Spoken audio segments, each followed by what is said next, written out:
Hello and welcome to my November 2023 Sundial Insight newsletter. Topic today: birthdays, expectations, Prince Charming, and the path of differentiation. Once upon a time, there was a girl, me, who loved birthdays. Yes, November is my birthday month, and I am writing as it is a day in my life that keeps teaching me a lot.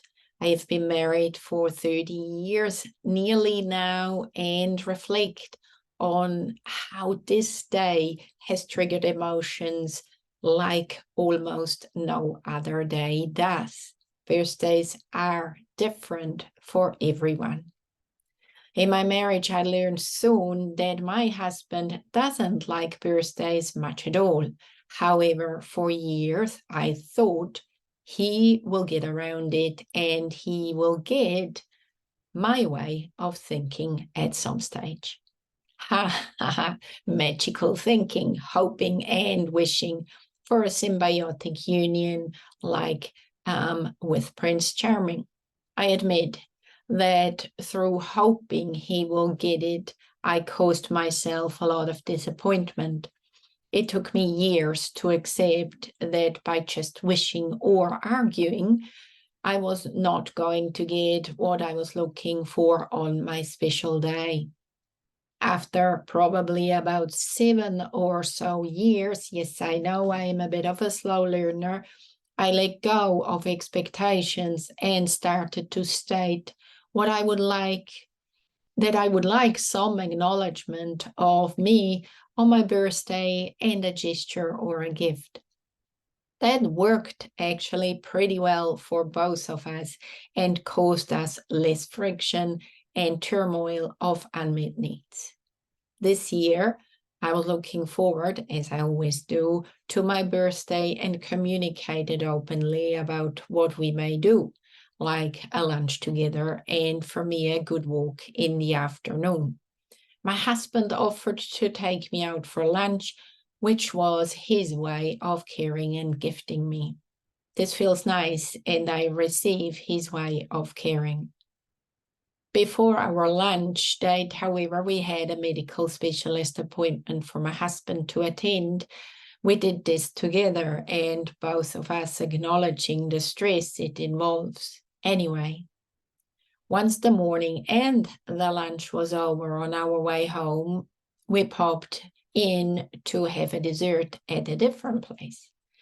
As we were reflecting on the health situation and debriefing, I noticed how I am getting more and more tense and itchy. I recognized this as a not enough me feeling and an old mindset of lack. In the early years of my marriage, I would have created a drama blaming my husband for this and that and the other, deflecting from myself what I really was looking for: an emotional connection. I held myself calm in this awareness, even though I was not exactly relaxed anymore. After getting home, I was almost in a panic state and my chest was tight. I stated calmly, though, that I was going for a walk. I did so in a beautiful place, and after about 45 minutes and a lot of reflecting and breathing, I started to settle and reclaim my center. So what happened? One, while I had communicated my expectation about the day, I thought I was all good about my emotional needs. Two, I recognized that triggers and my agitation, irritation, and potential escalation in myself. Three, I took myself into a timeout. Remember, I had communicated earlier that I would go for a walk in the afternoon. Time for myself to regulate and center myself.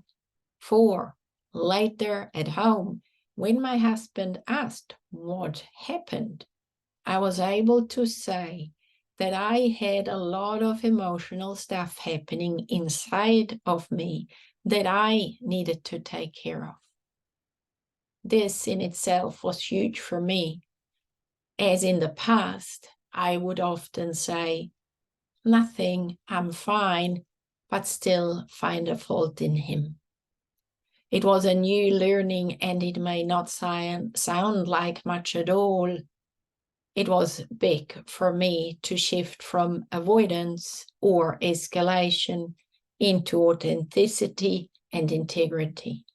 I had learned that being true to myself and expressing without blame was possible. 5. The evening went on peaceful.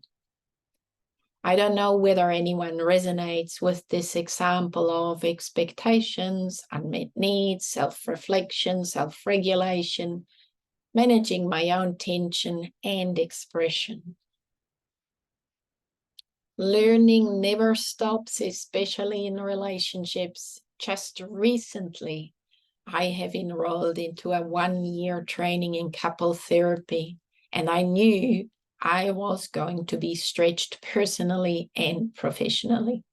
I am so glad I did enroll, as even with only 5 weeks into the training, I've gained more awareness about the developmental stages all couples go through and where we get stuck. It is so good not to pathologize, finger point, and instead empower in the relationship. I also noticed that I am kinder, more truthful, and more understanding with myself and with my husband. In conclusion, as we are moving towards the Christmas season, I invite you to be gentle with yourself, to stay honest with what your needs are and take care of those needs rather than expecting magic to happen. With love and respect, and still a beautiful Christmas season.